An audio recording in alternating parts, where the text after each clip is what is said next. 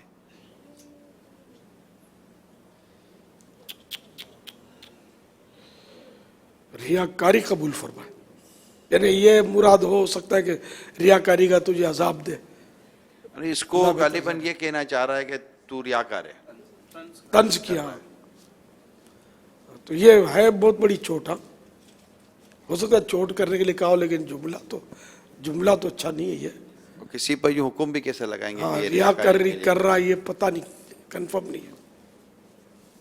ویسے ایسے دھندے کرنے نہیں چاہیے، لوگ کرتے ہیں، بہت کچھ کرتے ہیں اپنا بالکل، یعنی کہ سارا مطلب وہ پروگرام دے رہے ہوں، ابھی یہاں پہنچا ہوں، وہاں پہنچا ہوں، آپ کے لیے دعائیں کر رہا ہوں، فلاں کے لیے دعا کر رہا ہوں.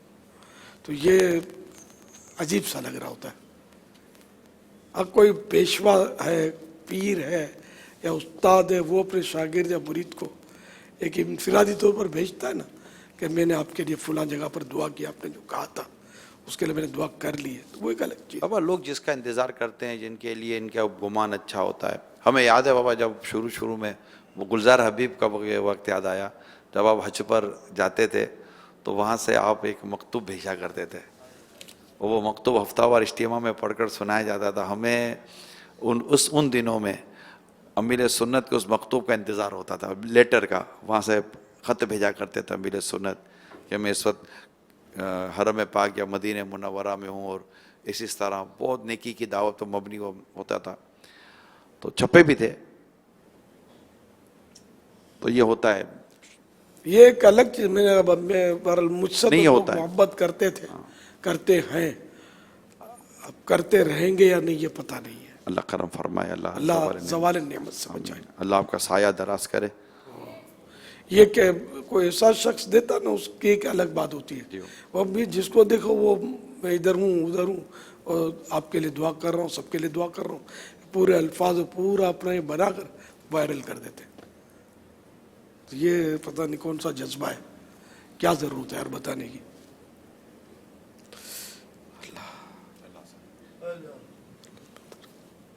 حالانکہ دنیا دیکھ ہی رہی ہے کہ طواف کر رہے ہیں، لیکن اب جن کو نہیں پتا ان کو اظہار کرنے کی کیا حاجت. صلو علی الحبیب صلی اللہ تعالی علی محمد. خوف خدا و عشق مصطفیٰ، علم و عمل اصلاح معاشرہ. خوف خدا و عشق مصطفیٰ، علم و عمل اصلاح معاشرہ. فقہ شریعت و طریقت کا ہے مجموعہ مدنی مذاکرہ.